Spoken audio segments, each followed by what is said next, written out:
നമസ്തേ. സൂത്രം 27. തസ്യ വാചക പ്രണവ. ഈശ്വരന് ഒരു പേര് നൽകുകയാണ്. തസ്യ അവൻ്റെ, ഈശ്വരൻ്റെ, വാചകം പേര്, പ്രണവ പ്രണവം അഥവാ ഓം എന്നാകുന്നു. ഈശ്വരൻ നാമരൂപങ്ങൾക്കും ശബ്ദങ്ങൾക്കും അതീതനാണ്. അതിനെ ഒരു പ്രത്യേക ഒന്നിൽ ചുരുക്കിയെടുക്കാൻ വേണ്ടി പറ്റില്ല. എങ്കിലും സൗകര്യത്തിന് വേണ്ടി ഓം എന്ന പേര് നൽകുന്നു. തസ്യവാചക ഓം. ഇത് വേദകാലഘട്ടം മുതൽ തന്നെ ഉള്ള ശബ്ദമാണ് പ്രണവം. പ്ര, നവ എന്നീ ശബ്ദങ്ങൾ ചേർന്നാണ് പ്രണവം ഉണ്ടായത്. പ്ര എന്നാൽ ഉയർന്നത്, പരമമായത്, ആദ്യത്തേത് എന്നൊക്കെയാണ് അർത്ഥം. നവശബ്ദത്തിന് പുതിയ, എപ്പോഴും ശുദ്ധമായ നാദം എന്നൊക്കെ അർത്ഥം പറയുന്നുണ്ട്. പ്രകർഷേണ നവമായത് എന്ന അർത്ഥത്തിൽ ഏറ്റവും പുതുമയോടുകൂടി എന്നും ഇരിക്കുന്ന പരമമായ ശബ്ദമാണ് പ്രണവം എന്ന് അർത്ഥം നമുക്ക് എടുക്കാം. അതാണ് ഓംകാരം. ആ ഈശ്വരനെ കുറിക്കുന്ന നാമം പ്രണവം അഥവാ ഓംകാരം എന്നാകുന്നു. പ്രണവത്തിൻ്റെ അർത്ഥം തന്നെ ഈശ്വരൻ എന്നാണ്.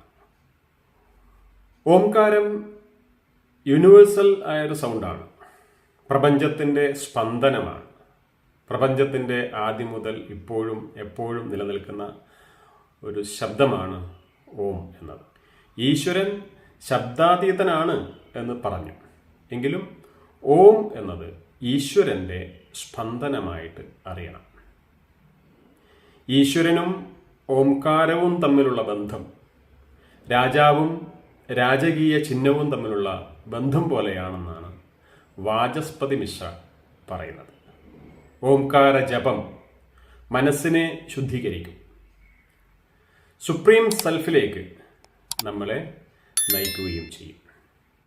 ധ്യാനത്തിൽ ഓംകാര ധ്യാനം എന്ന് പറയുന്നത് ബ്രെയിൻ സെൻറ്ററിലേക്ക് നമ്മുടെ ഏകാഗ്രതയെ നയിക്കും.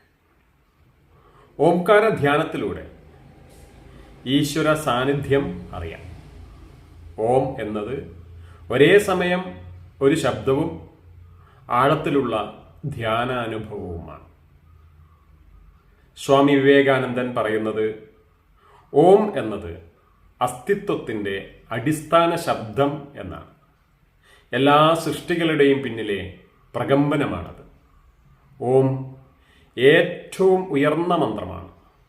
അത് തീർച്ചയായും വിമോചനത്തിലേക്ക്, മോക്ഷത്തിലേക്ക് നയിക്കും. ഓം എന്ന ഒരൊറ്റ അക്ഷരത്തിന് സമസ്ത പ്രപഞ്ചത്തിനും ആധാരസത്യമായിരിക്കുന്ന ബ്രഹ്മത്തെ, ഈശ്വരനെ, ആത്മാവിനെ അതിൻ്റെ അർത്ഥമായി എങ്ങനെയാണ് ഉൾക്കൊള്ളിക്കുന്നത് എന്ന് പറയുന്ന ഉപനിഷത്താണ് മാണ്ഡൂക്യ ഉപനിഷത്ത്. ഓംകാരത്തിന് ഇത്തരത്തിലുള്ള അർത്ഥം ദർശിച്ച് ശാസ്ത്രീയമായി അവതരിപ്പിച്ചത് മണ്ഡൂക മഹർഷിയാണ്. അതാണ് മാണ്ഡൂക്യ ഉപനിഷത്ത്.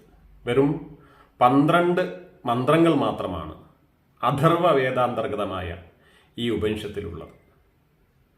1008, 108 എന്നൊക്കെ ഉപനിഷത്തുകളുടെ എണ്ണം പറയുന്നുണ്ട്.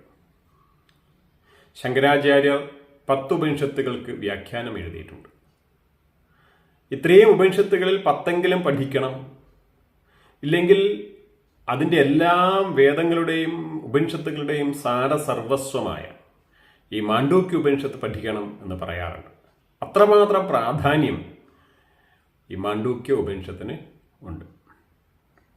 അതിലെ 1-ാം മന്ത്രം ഇപ്രകാരമാണ്: ഓമിത്യേതദക്ഷരമിദം സർവം തസ്യോപ്യ വ്യാഖ്യാനം ഭൂതം ഭവ ഭവിഷ്യദിതി സർവമോങ്കാരമേവ യച്ഛാന്യത്രികാലാതീതം തദപി ഓങ്കാര ഏവ. ഓം എന്നുള്ളത് അക്ഷരമാകും. ഓം ഇത് ഏതത് അക്ഷരമിതം അക്ഷരമാകും. ഇതം സർവം നാശരഹിതമായ സത്യമാകും. ഈ സമസ്ത പ്രപഞ്ചവും, ഇതം സർവം ഈ സമസ്ത പ്രപഞ്ചവും ഓംകാരത്തിന്റെ ഉപവ്യാഖ്യാനമാകുന്നു. തസ്യോപവ്യാഖ്യാനം ഇതം സർവം. ഭൂതം ഭവ ഭവിഷ്യതിഥി സർവം ഓംകാരമേവ. ഭൂത വർത്തമാന ഭാവി കാര്യങ്ങളെല്ലാം ഓംകാരം തന്നെയാണ്. ത്രികാലാതീതം, 3 കാലങ്ങൾക്കും അതീതമായിട്ട് വേറെ യാതൊന്നാണോ ഉള്ളത്? എന്തെങ്കിലും ഉണ്ടെങ്കിൽ തദപി, അതും ഓംകാരമേവ, അതും ഓംകാരം തന്നെയാണ്. തൈത്തിരീയോപനിഷത്ത് 1-ാം അധ്യായം അനുവാകം 8 1-ാമത്തെ മന്ത്രവും ഓമിതി ബ്രഹ്മ ഓമിതീതം സർവ എന്നാണ് ആരംഭിക്കുന്നത്. ഛാന്തോക്യോപനിഷത്ത് 2-ാം അധ്യായം 23-ാം ഖണ്ഡം 3-ാം മന്ത്രം, അതിൽ ഇതം സർവം ഓംകാരമേവ എന്ന് പറയുന്നുണ്ട്. ഭഗവത്ഗീത 8-ാം അധ്യായം 13-ാം ശ്ലോകത്തിൽ ഓമിത്യേകാക്ഷരം ബ്രഹ്മ എന്ന് പറയുന്നുണ്ട്. ഇങ്ങനെ നോക്കുമ്പോൾ ഈ സൂത്രം 27 വേദാന്തം, യോഗം, ഭക്തി പാരമ്പര്യങ്ങളെ ഓംകാരത്തിലൂടെ ഏകീകരിക്കുന്നതായി കാണാം. ഓം അനന്തമായ ശബ്ദമാണ്.